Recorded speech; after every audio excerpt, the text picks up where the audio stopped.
భద్రాద్రి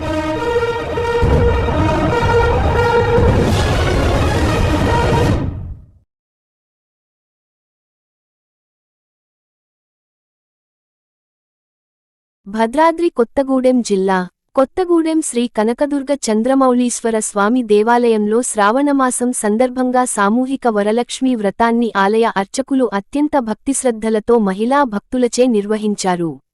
ఈ సందర్భంగా ఆలయ అర్చకులు మాట్లాడుతూ హిందూ సంప్రదాయంలో ఎంతో విశిష్టత సంతరించుకున్నటువంటి ముఖ్యంగా దక్షిణ భారతదేశంలో స్త్రీలు ఆచరించే ఒక ముఖ్యమైన వ్రతం వరలక్ష్మీ వ్రతమని, శ్రావణ మాసంలో పౌర్ణమికి ముందు వచ్చే శుక్రవారం వరలక్ష్మీ వ్రతం రోజున లక్ష్మీదేవిని నిష్ఠతో, భక్తి శ్రద్ధలతో పూజిస్తే భోగభాగ్యాలు కలుగుతాయని, అష్టలక్ష్ములు ధనం, భూమి, విజ్ఞానం, ప్రేమ, కీర్తి, సంతోషం, శాంతి, బలం అష్టలక్ష్ముల రూపంలో ఉంటాయన్న విశ్వాసంతో వ్రతాన్ని భక్తిశ్రద్ధలతో నియమనిష్టలతో ఆచరించడం జరుగుతుందని వివరించారు.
కనకదుర్గ చంద్రమౌళీశ్వర స్వామి వారి దేవస్థానము, మెయిన్ హాస్పిటల్ రోడ్, ఏ పౌరోస్ బస్తీ.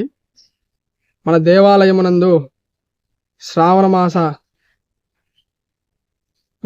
మూడవ వారం ఈరోజు పుణ్యస్త్రీలచే సామూహిక వరలక్ష్మీ వ్రతము కార్యక్రమాలు జరుగును. భక్తులు అమ్మవారిపై ఉన్న శ్రద్ధతో వచ్చి అమ్మవారికి ప్రతి వారము, ప్రతి శుక్రవారము కుంకుమ పూజ కార్యక్రమాలు జరుగును. మనకి ఈ శ్రావణ మాసం అమ్మవారికి ఎంతో ప్రీతికరమైనది. ఈ శ్రావణ మాసం నందు భక్తులందరూ అమ్మవారిని దర్శించి అమ్మవారి ప్రసాదము స్వీకరించి అమ్మవారి కృపకు పాత్రులు కావాల్సిందిగా మనవి చేస్తున్నాము. అలాగే దసరా నవరాత్రులు, శ్రావణ మాస నవరాత్రులు, విఘ్నేశ్వరుని నవరాత్రులు, కార్తీక మాసం బ్రహ్మోత్సవాలు, మనకి వైశాఖ మాసంలో కూడా బ్రహ్మోత్సవాలు జరుగుతాయి. శివాలయం నందు వైశాఖ మాసం నందు బ్రహ్మోత్సవాలు జరుగుతాయి. అమ్మవారికి దసరా శరన్నవరాత్రులు మహోత్సవాలు జరుగుతాయి. కావున అమ్మవారికి 9 రోజులు కూడా 9 అవతారాల నందు అలంకారం చేయబడుతుంది. అమ్మవారిని దర్శించి అందరూ అమ్మవారికి కృపకు పాత్రులు కావాల్సిందిగా మనవి చేస్తున్నాము.